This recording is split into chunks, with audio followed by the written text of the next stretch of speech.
31 जनवरी 2018 का दिन था। आज भारत में पूर्ण चंद्र ग्रहण लगने वाला था।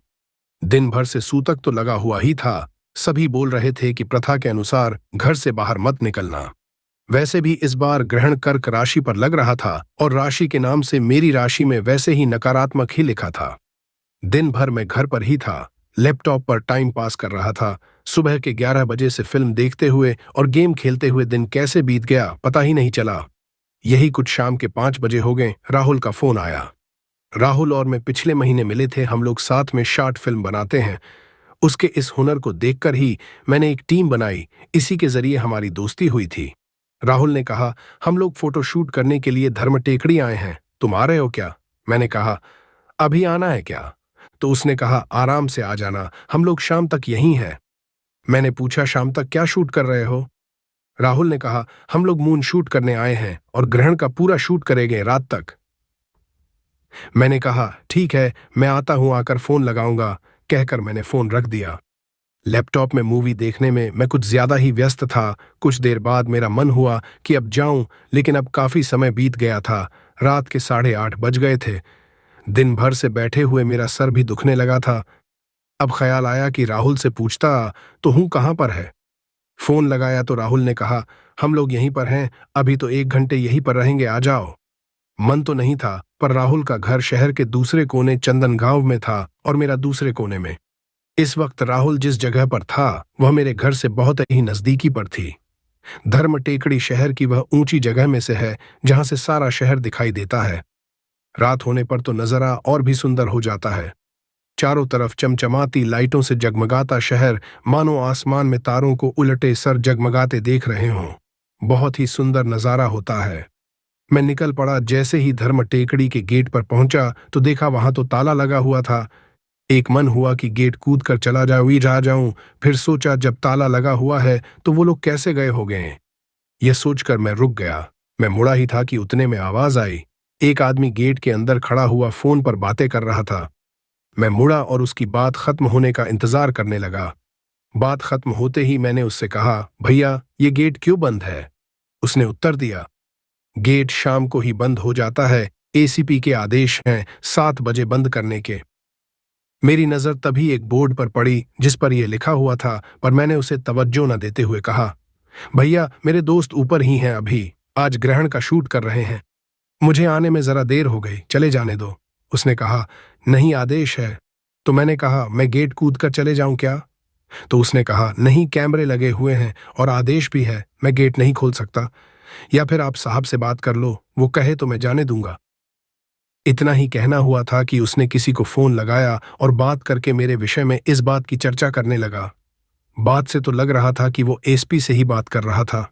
बात खत्म होने के बाद उसने कहा, नहीं जाने दे सकता, साहब ने मना कर दिया है। मैंने कहा, तुम मेरी बात कराओ, मैं बात करता हूं। किसी के आने की आवाज आ रही थी। उसने कहा, तुम्हारे दोस्त आने लगे? कुछ 3 लोग आ रहे थे, लेकिन इनमें से मेरा कोई भी दोस्त नहीं था, पर यह बात वह कैसे मानता? मैंने कहा, ये मेरे दोस्त नहीं है, वो रात तक शूट करेंगे, अभी नहीं आने वाले, मुझे भी जाने दो। यह कहते ही वह मुझसे इस बात का प्रमाण मांगने लगा। अब वो तीनों लड़के गेट के पास आ गए थे और गेट खोलने के लिए उस आदमी से कहने लगे। उसने उन तीनों को फटकारते हुए कहा, गेट बंद होने का समय हो गया, तुम लोग ऊपर क्या कर रहे थे अब तक? तो उनमें से एक ने जवाब दिया कि ऊपर कुछ लड़के फोटो शूट कर रहे हैं, वही देख रहे थे।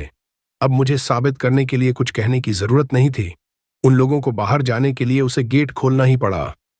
जिसके बाद उसने मुझे कहा, तुम भी जाओ और उन लोगों को जल्दी लेकर आना। यह सुनते ही मैं जल्दी से निकल पड़ा। शुरुआत में कुछ 200 सीढ़ी करीब चढ़ना पड़ता है। हर बार तो यह इतना ज्यादा नहीं लगती थी जितनी आज लग रही थी। चारों तरफ सन्नाटा सा फैला हुआ था। झिगुर और रात में चिल्लाने वाले कीड़ों की आवाज लगातार आ रही थी। सीढ़ी चढ़ने के ठीक बाद ऊपर एक मजार बनी हुई है। मजार के पास में ही एक घर बना हुआ है। इस घर में बरसों से एक बाबा रहा करते हैं। ये टेकड़ी की देखरेख करते हैं। सीढ़ी चढ़कर पीछे देखो तो ठीक सामने से आधा शहर नजर आने लगता है। मैं कई बार यहां आया हूं, पर रात में नहीं। ज्यादातर लोग यहां की मनगढ़ंत कहानियों के कारण इतनी रात तक तो यहां से चले जाते हैं। 8 बजकर कुछ मिनट हो चुके थे। मैं जैसे ही ऊपर पहुंचा, ऊपर बनी पानी की टंकी के पास बैठे कुत्तों ने भौंकना शुरू कर दिया। अचानक हुई इस हरकत ने मुझे डरा दिया। मेरी सांसें तेज तेज चलने लगी थीं। मैं किसी भी तरह से सीधे हाथ की तरफ बने रास्ते से आगे बढ़ने लगा। कुछ दूरी पर चलने के बाद मैंने दोस्तों की स्थिति पूछने के लिए फोन लगाया। फोन पर बात हो ही रही थी कि अचानक फोन बंद हो गया। अब तो सांसें और भी तेज हो उठी थीं। मैं हांफता हुआ तेज तेज चला जा रहा था। एक मन हो रहा था वापस चला जाऊं, पर ख्याल आया कि वापस जाना, वो भी अकेले, वो तो और भी ज्यादा डरावना लग रहा था। मैं आगे बढ़ता गया। आगे बढ़ते बढ़ते मैं बार बार फोन की बटन को दबाता रहता ताकि फोन चालू हो जाए तो फोन पर बात करता रहूं, जिससे डर थोड़ा कम हो। लेकिन नहीं, आगे बढ़ते हुए एक बार फोन में मानो वापस जान आ गई हो। फोन चालू हो गया। मैंने तुरंत ही राहुल को फोन किया। अब वो दोनों मुझसे ज्यादा दूरी पर नहीं थे। मैं और तेज चलने लगा। अब मैं रात के करीब 9:30 बजे पूरी धर्म टेकरी पर अकेला, वो भी टेकरी के अंतिम छोर पर जहां मुझे कोई सुन भी नहीं पाता, पहुंच चुका था। सामने एक पुराना सा पेड़ लगा था जिस पर रात के समय एक काला सा झंडा दिखाई दे रहा था। राहुल ने कहा था उस पेड़ के पास पहुंचते ही आवाज लगा देना, हम लोग वहीं पर है।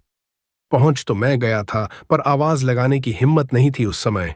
एक भयावह सी दिखने वाली जगह जहां शायद इस समय मेरे अलावा और कोई हो ही ना, और मैं दोस्तों के यहां आने के वहम में ही यहां तक आ पहुंचा हूं, हो सकता है।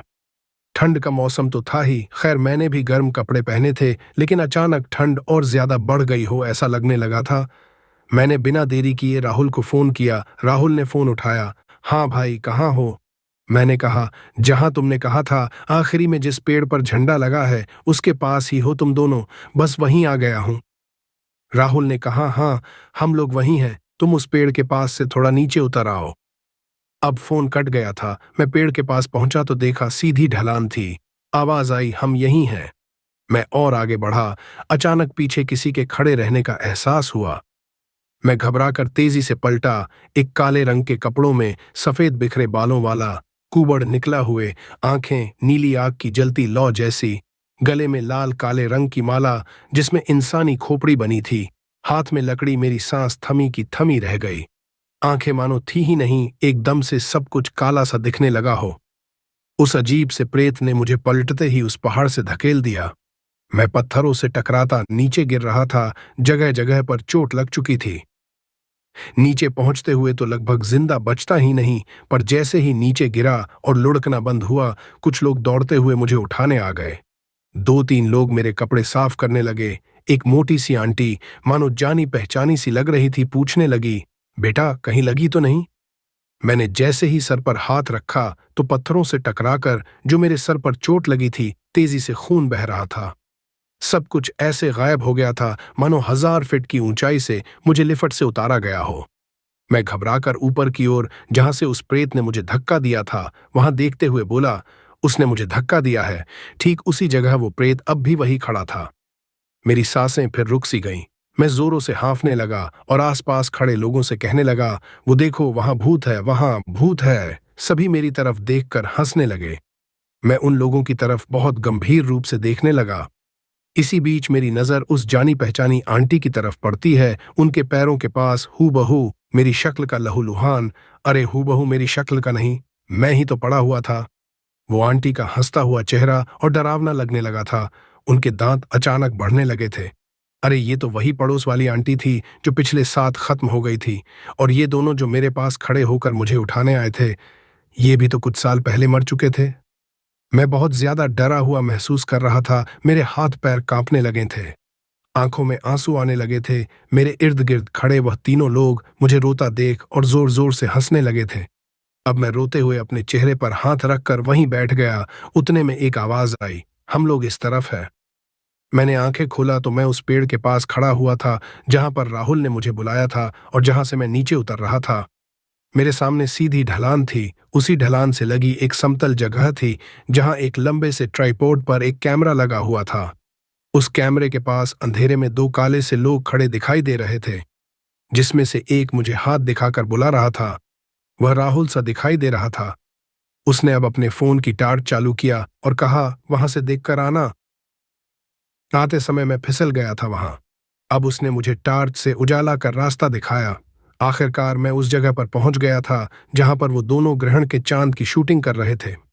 प्रदीप कैमरे का एक क्लिक करके आने के बाद तब्बा ने, राहुल अब 7 से 8 मिनट बाद तुम जाकर एक क्लिक और ले लेना। फिर वह आकर मुझसे, और भाई कोई दिक्कत तो नहीं हुआ आने में? मैंने कहा, नहीं यार, एक गजब ही अनुभव रहा। एक गजब की हॉरर स्टोरी चल रही थी माइंड में। बैग के पास पानी के पाउच रखे थे, मानो मेरा ही इंतजार कर रहे थे। मुझे एक पल के लिए ये झूठ लगा रहा था। प्रदीप ने एक पानी का पाउच उठाकर मुझे दिया। अब पानी पीकर जान में जान आई। अब कुछ देर तक हम शूटिंग करते रहे। टेकड़ी से पूरा शहर लगभग साफ नजर आता है। रात के समय तो मानो कोई अद्भुत नजारा ही आंखों के सामने आ पड़ता है। चारों ओर चमचमाती लाइटें, कुछ सफेद तो कुछ पीली, मानो धरती पर पूरा तरामडल दिख रहा हो।